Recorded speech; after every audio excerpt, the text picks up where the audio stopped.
Hello, we are going to paint together.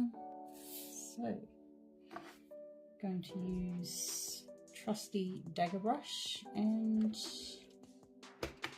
travelling palette. Just painted a little landscape. So I'm going to do a abstract painting now. And I'm going to go for green.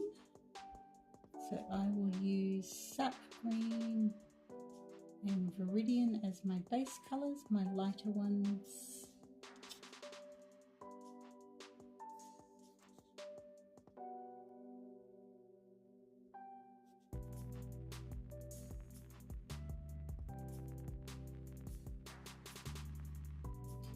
Made a bit of a mistake just doing that quickly like I did.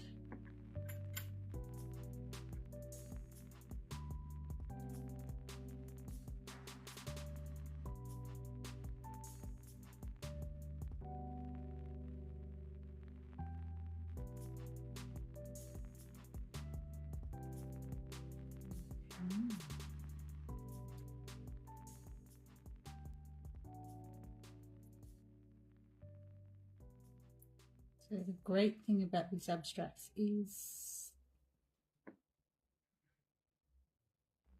they're great practice for like muscle memory and warming up.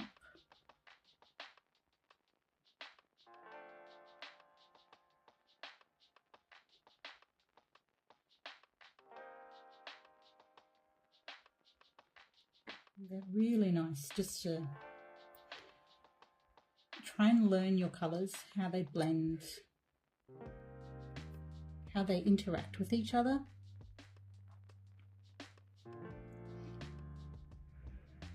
And it really gives you a sense of, you know, your tools and your materials.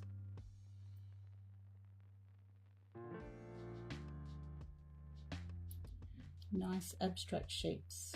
So you'll notice I've only used 3 colours so far. I've used viridian, sap green and indigo. Those are the only 3 that I've used. I have a jug of water or a jar, and I've also got clean water that I pick up. It's just in the lid of the jar.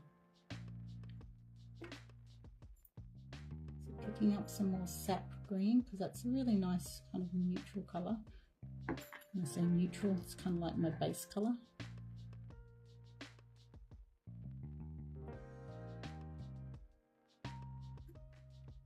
I find the abstracts, they're quite good when you know when to stop. So that is a cool shape. I really like that shape. There's also some really nice bleeds happening. If I pick it up and show you, then it will ruin the bleed. So I'm just going to leave it on the table at the moment. But you can see the pigment, it's trying to find its own path. And by doing that, it's pushing other colours out of the way,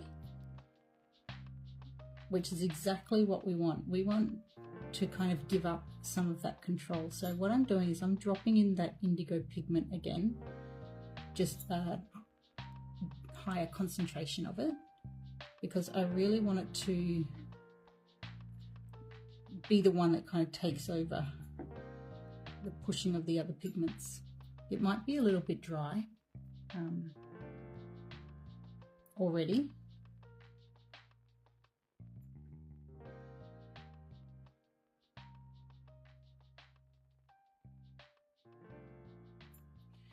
Okay, so just with that stroke, I feel like I went too far.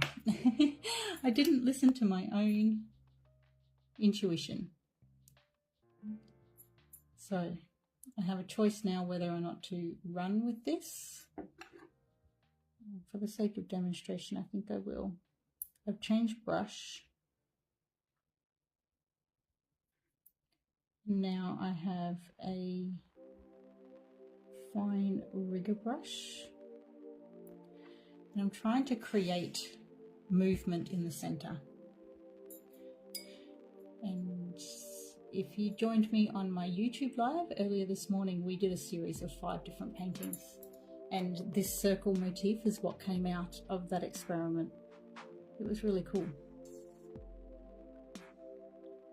So I'm kind of pushing those boundaries again and playing with that a little bit more.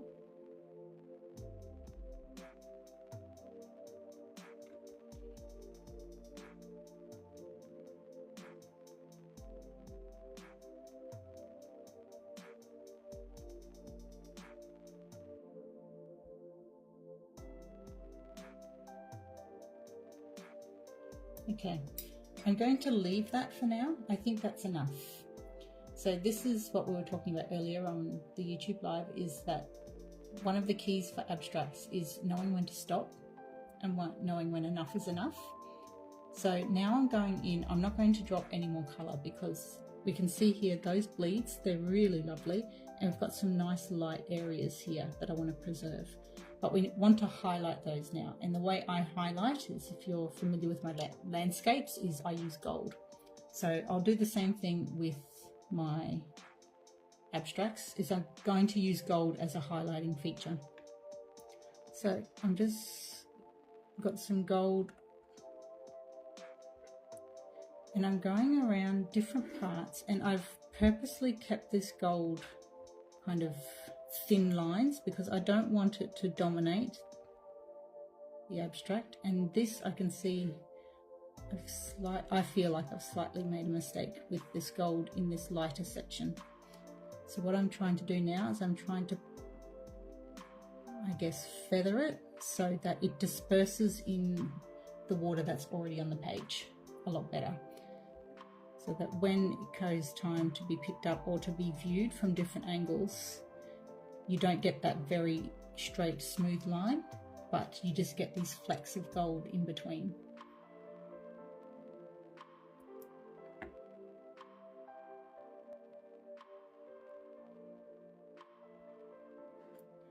So what these are doing, these lines, is they're trying to dictate where your eye is traveling.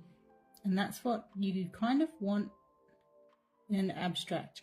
An abstract that kind of holds your attention is one that moves your eyes around the page without you realizing that you're doing it.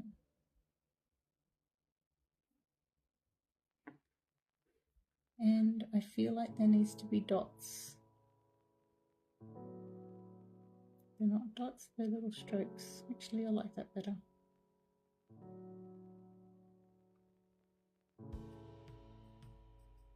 That's cool.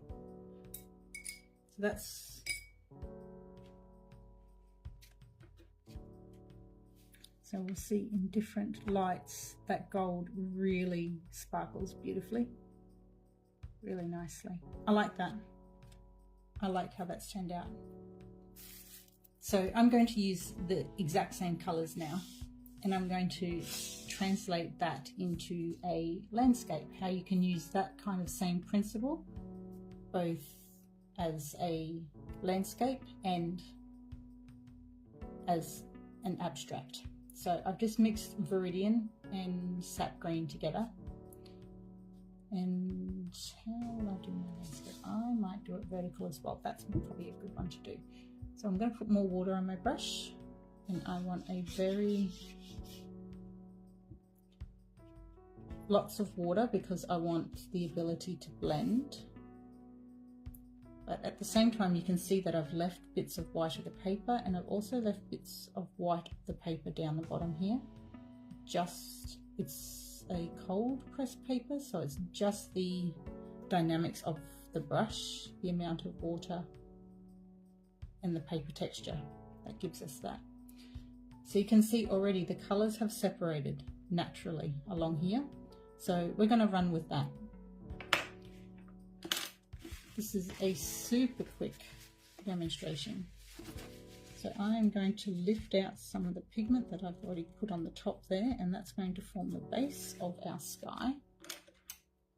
I'm going to pick up some of that other pigment. I've got some dried in the corner here that's kind of similar colors, and I want a little bit more depth, so I'm picking up some of that very quickly. I'm going through, and underneath some of the paper is still damp, and what that does is it allows for kind of soft and hard edges, which is what you want when you're trying to give the impression of a sky or clouds.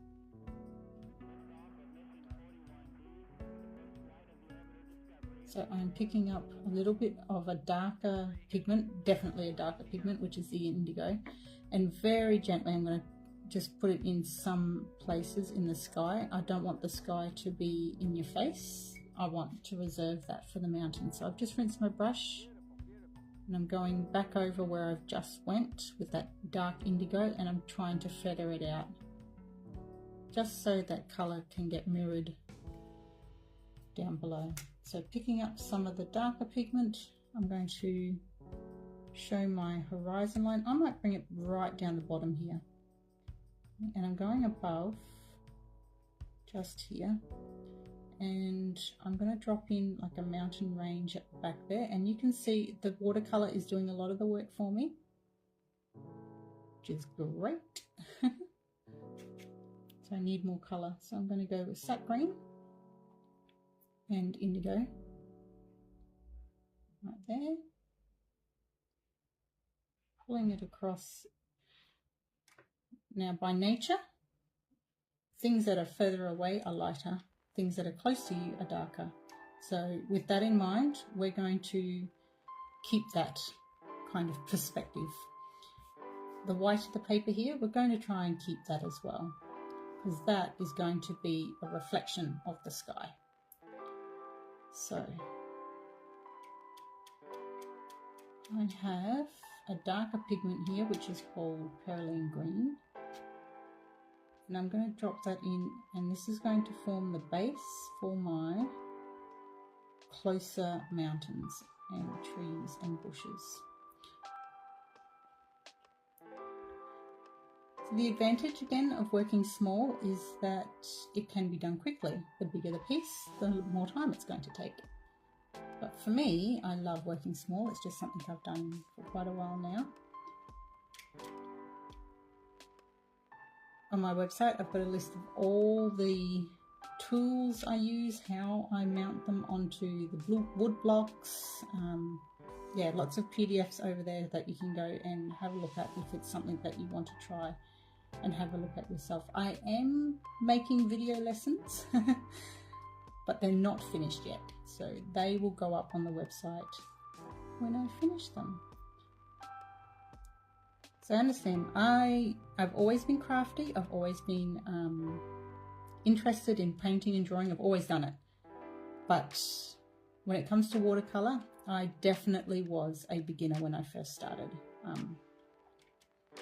I painted before, I'd used acrylics, but I didn't know how watercolors worked. And I bought my first set, and it is literally just me practice, practice, practice, until I figured out a way that I like working with them. And it has become a preferred method. So you can see that I'm just very slowly trying to build up the layers, just working with the paint, working with the water that's already in the paper as well, to get those bleeds and to get those textures. So sometimes it's hard to kind of gauge because you're using different paper every time, or you're using a different brush, or you're using different kinds of colours, and that's where just the practice comes in, where you just try and find combinations that you like to use. So because this is quite an abstract edge, I've tried to extend some foliage out. And I'm going to wait for it to dry a little bit more because I want to have that same kind of texture inside the borders of the painting. And I can't do that yet because it's too wet. So we can see here at the bottom, we have got some bleed through as well. So there's two options. I like it, I like how it looks, so I'm going to keep it there. But you can just lift it out with a clean damp brush as well, if you didn't want that texture. I said I liked it and I'm going to keep it, and I just took it away. There you go. Okay, so I'm just waiting for 30 seconds, a minute or so for that paper just to dry off a little bit, because inside those paper fibers there is so much water that's still in there, and that influences how your paintings look. I notice here there's quite a big gap, and I don't want as big a gap. So I'm going to go through and hopefully, yes, it will give me a hard edge because this bit has dried better. I'm going to put in the impression of a mountain range in the background. Yeah, I like that. So I like that combination between the soft and the hard edges. And you can see it gives that impression that further towards the valley is more misty and it's more, more ethereal. What's the word for it? But even between the two, you can see we have used exactly the same colours, but we got such hugely different results between an abstract and a landscape.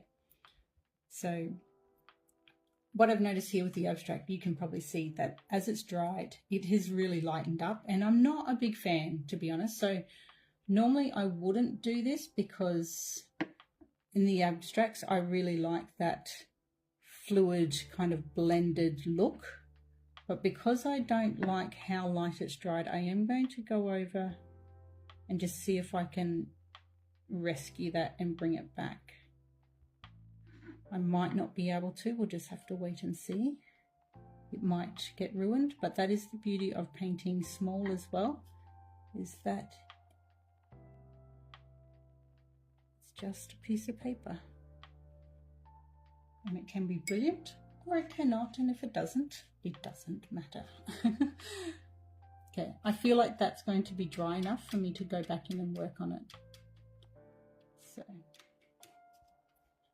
I will pop that there, and yes, so as I'm putting that down, that paint isn't bleeding into anywhere else on the painting, and that's exactly what I want.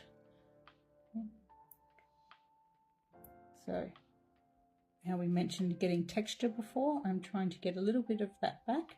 I can see that the paint still is a teeny tiny bit, the paper, sorry, is a teeny tiny bit damp, because these dots that I'm putting in, they're kind of feathering out just slightly.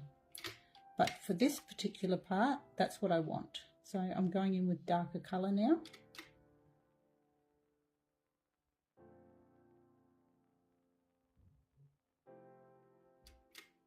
And I'm going to do the same. And I have gotten a good ridge line there. And now we can go in and drop that darker colour the other side of that textured foliage there that I had that went outside the border. That works really well.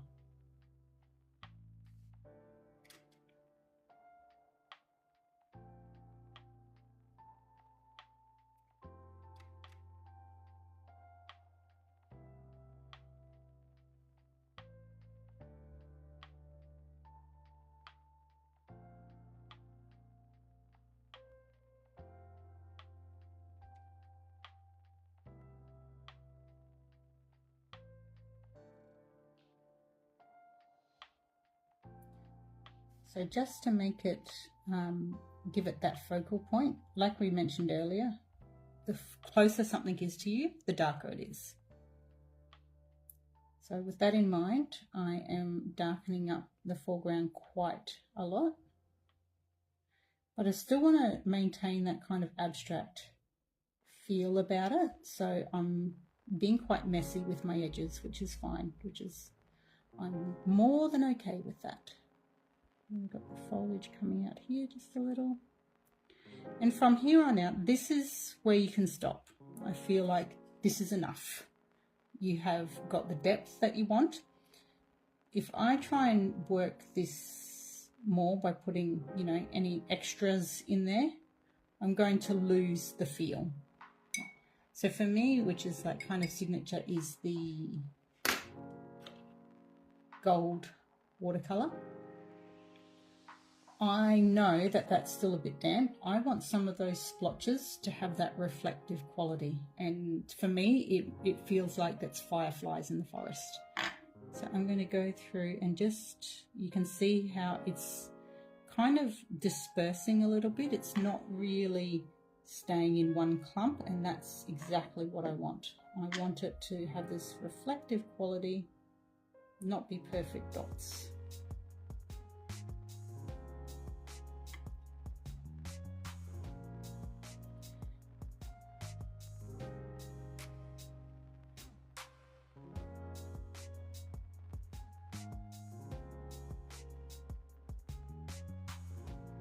this is just a quick demonstration of how you can use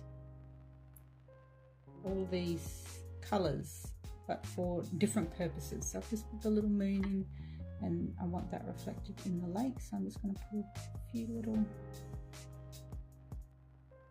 I'll rinse my brush off because I'm going to feather that out as well as much as I can. So rinse the brush off.